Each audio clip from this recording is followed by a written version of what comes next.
Dans cette vidéo, nous allons parler de comment faire un bon copywriting pour aller prospecter sur LinkedIn et l'email. Moi, c'est Mathieu Mandin, je suis Growth Hacker pour Mirror Profiles, le service de location de comptes LinkedIn chauffés, donc des comptes qui ont plus de 500 connexions et qui sont prêts à être automatisés pour aller scraper et enrichir vos listes de leads pour éviter de vous faire bannir.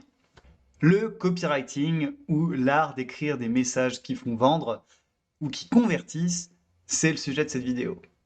Alors, comment faire? Au lieu de vous donner un template tout défini, on a décidé d'établir les 10 règles d'or du copywriting par LinkedIn et du copywriting par email.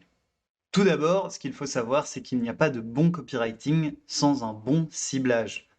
Il faut savoir à qui on s'adresse, comment la personne parle, dans quel secteur elle travaille, à peu près son âge, ses problématiques au quotidien, bien s'intéresser à la personne pour pouvoir parler sa langue.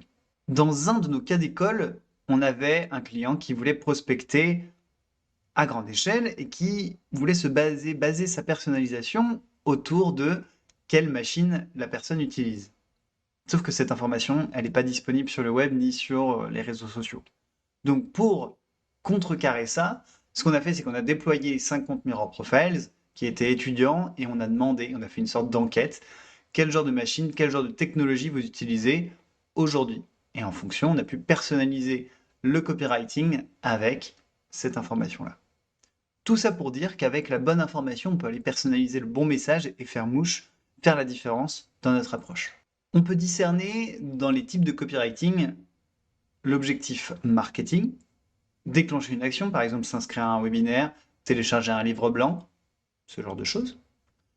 On peut aussi avoir un objectif commercial, de prise de rendez-vous ou de conversion à l'achat. Et enfin, un objectif de recrutement, que le candidat ait envie de travailler pour nous. Vous pouvez très bien aller tester votre copywriting sur plusieurs cibles, mais vous pourriez aussi la tester sur la même cible. En effet, avec des comptes Mirror Profiles, vous pourriez avoir différents messages de notes sur différents comptes qui prospectent en fonction de si la personne a accepté ou non. Ça, c'est possible dans l'Emlist. Vous pouvez regarder un de nos articles à ce sujet d'ailleurs.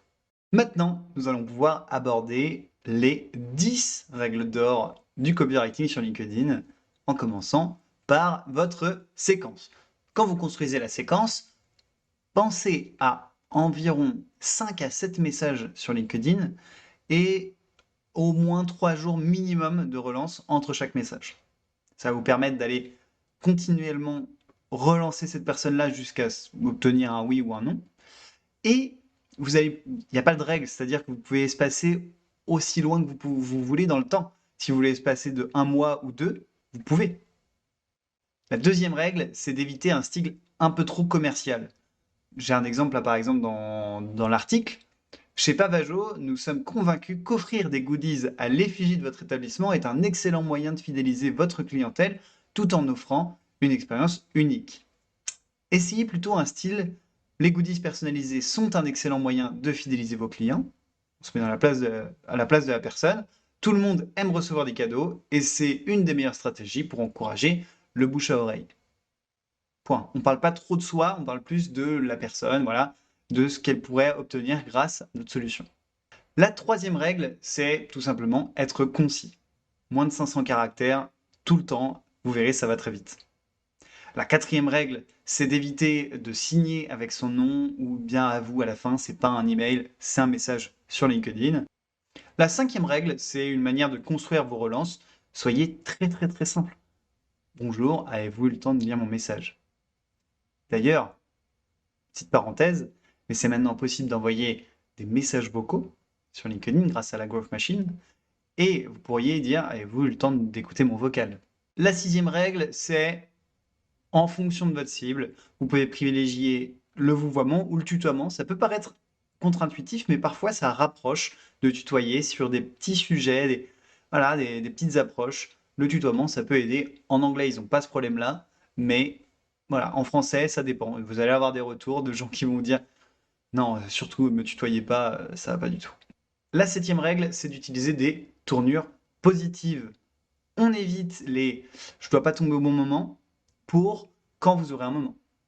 La huitième règle, c'est d'éviter de mettre des puces dans votre message LinkedIn. C'est plutôt quelque chose qui s'apprête à du mail. La neuvième règle, c'est l'appel à l'action. Pour faire un bon appel à l'action, il faut qu'il soit clair et précis. On évite du est-ce que ça vous intéresse? Et la dixième règle, le point le plus important, c'est tout simplement, on se demande, est-ce que si je reçois ce message, déjà, est-ce que j'ai envie de répondre et qu'est-ce que je réponds? Maintenant, on va aborder les 10 règles du copywriting, les 10 règles d'or du copywriting pour le mailing. Dans un premier temps, la première règle, c'est d'éviter de mettre des hyperliens. Ça peut paraître contre-intuitif, mais en fait, les gens se méfient des hyperliens dans les emails, et en plus, ça peut endommager votre délivrabilité.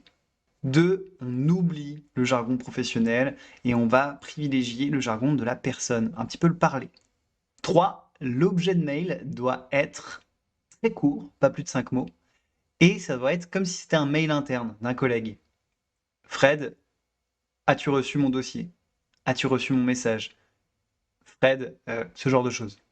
4, comme on le disait, sur LinkedIn, on fait moins des puces, mais sur email, c'est pas mal. Ça permet de faire des encres visuelles et d'aller bien voir, comprendre le message assez rapidement. Votre mail doit être court, pas plus de 500 caractères. Donc ça, c'est la 5e règle. Et la 6e règle, c'est le fait d'aller optimiser son copywriting parce qu'on sait que la personne passe 3 secondes sur le mail. Donc il faut optimiser sa première phrase, la question, le PS et la signature. C'est ces éléments-là qui vont être vus, ainsi que, bien sûr, l'objet. Chaque email de relance doit apporter sa propre valeur, c'est la 7e règle, et un argument, un email. Le 8e point, la 8e règle concerne les relances. On va attendre à peu près 5 jours, ouvrez, pour pouvoir envoyer le mail, pour ne pas paraître trop insistant. La 9e règle concerne... La 9e règle concerne les merge tags.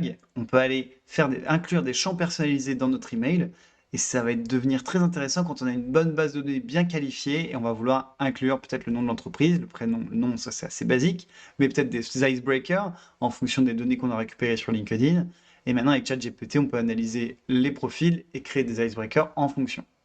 Et enfin, la 10e règle, qui s'applique aussi pour du LinkedIn, si vous recevez cet email, est-ce que vous y répondez? Et si oui, comment?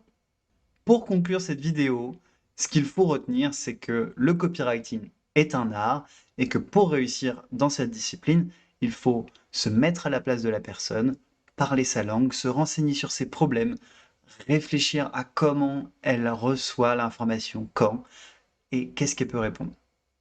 C'était Mathieu de chez Mirror Profile, j'espère que cette vidéo vous a plu. Si c'est le cas, pensez à liker, à mettre un commentaire avec vos questions et à suivre pour plus de contenu de la sorte. Bonne journée.